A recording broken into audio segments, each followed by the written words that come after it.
What's cracking, people? Back with another reaction, back with some more Duran Duran, and we're going back to their 2010 album, All You Need Is Now.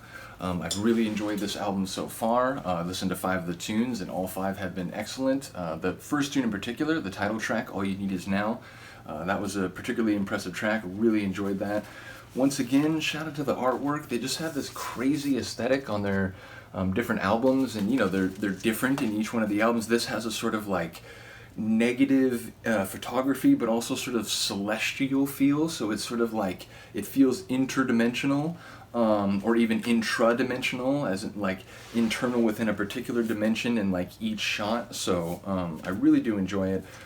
People have pointed out this album was produced by Mark Ronson, and there is a special feature on the DVD called All You Need Is ellipse Mark Ronson, which I found very interesting. I'll have to watch that. I haven't gotten to it yet. But yeah, we're going to listen to the 6th tune, which is called Girl Panic with an exclamation point.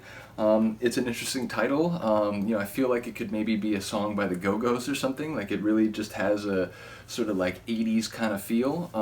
But yeah, we'll have to see what it's about. I'm interested as to what the sonics might be and what the panic might be about, either among girls or in relation to girls, or maybe both. But yeah, and obviously panic could be taken in a number of different ways. Panic could be a legitimate response to like chaotic circumstances, but it could also be sort of an internal like emotional condition that does not truly reflect external stimuli. So we'll have to see.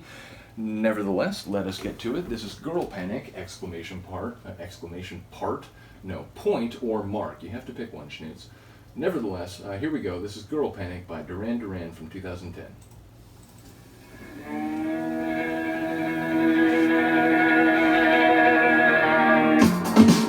Make sure we're not redlining. I did like that sort of, I don't even know what to call that, like mysterious intro.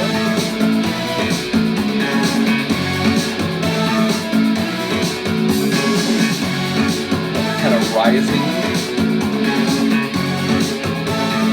It's like the guitars with another element, but it felt very rising. Chelsea Mayhem. So is this like... Yes, I was going somewhere. A single random meeting with your eyes, and I am beaten, and now I'm going nowhere. I know I'm going nowhere. With all the voices in my head, the clever words I never said, of all the things that happened. In the girl panic, it's driving me down. It's a crash panic. Another kind of big tune, a very big feel. But listen to the bass, just absolutely guiding the track.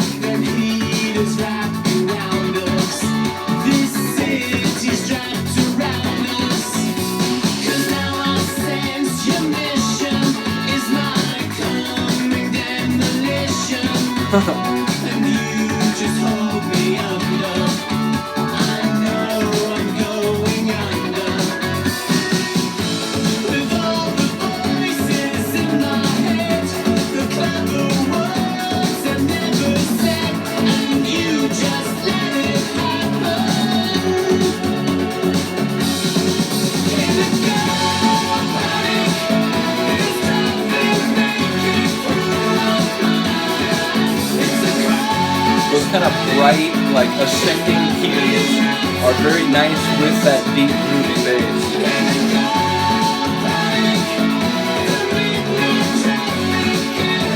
And of course his voice in the center of it all, passionately singing out.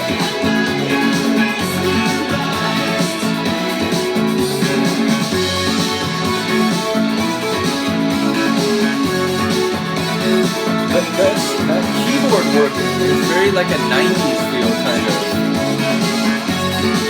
Which again, I was a teenager in the 90s, a lot of my favorite music comes from the 90s, so. Again, I hear acid. Wow, wow. Wow, wow. The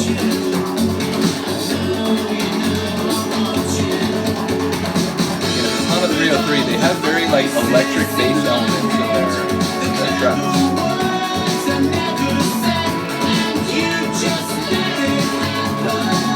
I love that line, like you just let it happen. I need to know more. I need more contours, but I'm intrigued by that line.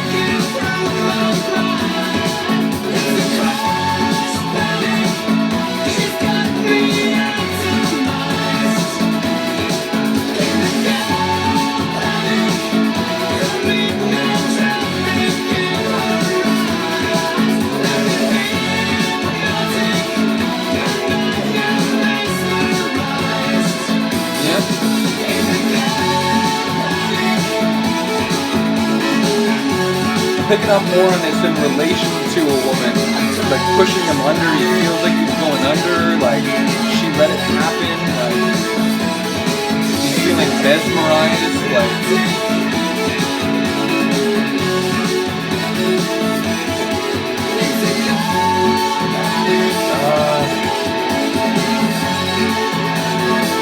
stripped out the like lower end of it. Sort of like dangled there for a second before the end. That was awesome. I want to hear the end of that song again. And again, it's a testament. There's been multiple tracks where I've been really excited by the way they've chosen to end a song. I remember there's one where I could like feel it coming. I think that was Paper Gods. I'll have to go back and check. I actually don't watch my own videos because I've been posting so many of them. I just don't have time. I just have to put them up. But yeah, I really enjoy the way that song ended. There's a really interesting sort of way they kind of stripped out the bass, and it sort of felt like it was the higher end sort of dangling, and then it dissipated. I love that. Yeah, that was cool. Again, like it had sort of a contrasting quality in the sense that it had that deep kind of groovy bass, which really stood out. Which like it seems like whether no matter who is on the bass, like over the course of their discography, they've had a lot of really great bass parts in their song, whether it stands out as like kind of the forefront or the most prominent element, or whether it's more supportive. This one felt like it was driving the track, as I said, but then you had those keys, Rhodes on the keys, just like accentuating and sort of like coloring the higher part of the track. It was really great. Yeah, so I enjoyed that a lot. Like I said, I haven't heard a bad track on this tune. We're now six tunes through it.